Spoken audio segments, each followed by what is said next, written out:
I will take down every video I've ever made concerning false prophecy.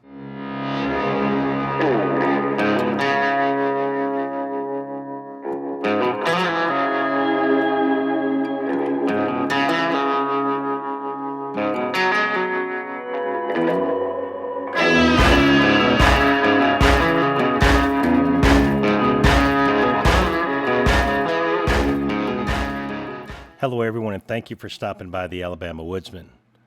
First off, I can only imagine why my voice is not syncing up with the visual. I think by the time the sound hits the mic, goes through the system, and overlays with the visual, there's a little bit of a delay, and I don't know how to stop that. This is the current system I have, and I've obviously bitten off more than I can chew, but that's not what this video is about. This video is about a comment that someone made pertaining to the last video I made about Dixon and how low he's brought down prophecy. The video that I made will be linked in the segment below in the description. But I want to talk about what that person said, because this is very characteristic of people who believe in false prophets. So let's talk about that. It's not going to be a long video. But there's some things that need to be said. So here's their comment. As you can see, it's on the video. Timothy Dixon, a new low in prophecy. And I've blotted out this person's name because my point is not to embarrass this person. I really want to dissect what they said. So this person, I will tell you, it is a lady, according to the name that I blotted out. And her comment says, "What about Roe v. Wade when they rolled out the scroll? Sick, you're not edifying anything, just getting down people." Okay, so here's what people who chase false prophets tend to do in a nutshell. They will find one thing that either looks like it came true or maybe it did come true.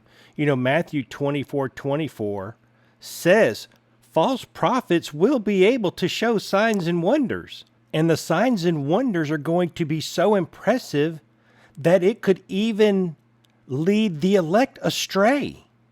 It could even deceive the elect, the ones closest to God.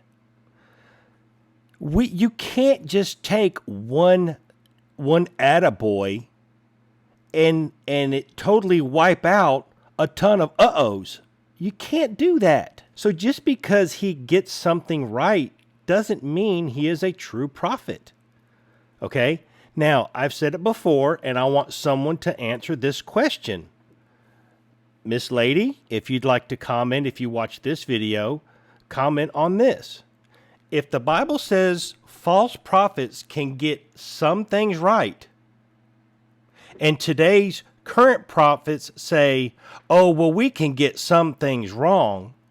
When you bring those two equations together, how can you tell who is a true prophet and who isn't?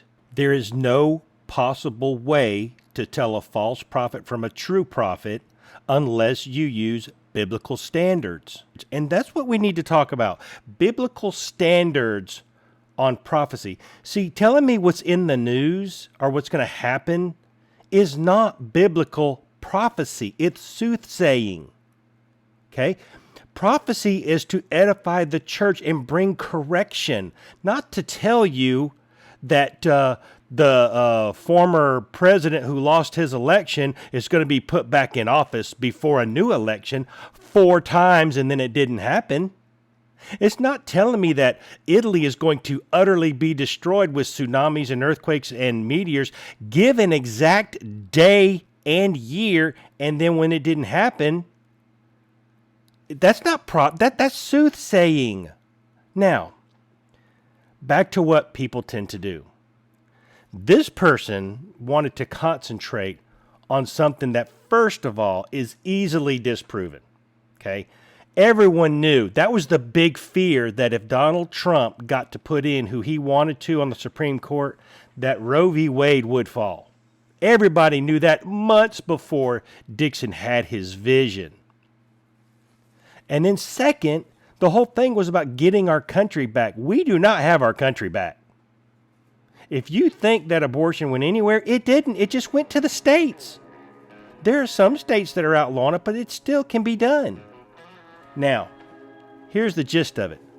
These people will concentrate on one thing that happens correctly according to the false prophet, but forget the 99,000 predictions they made that didn't come true.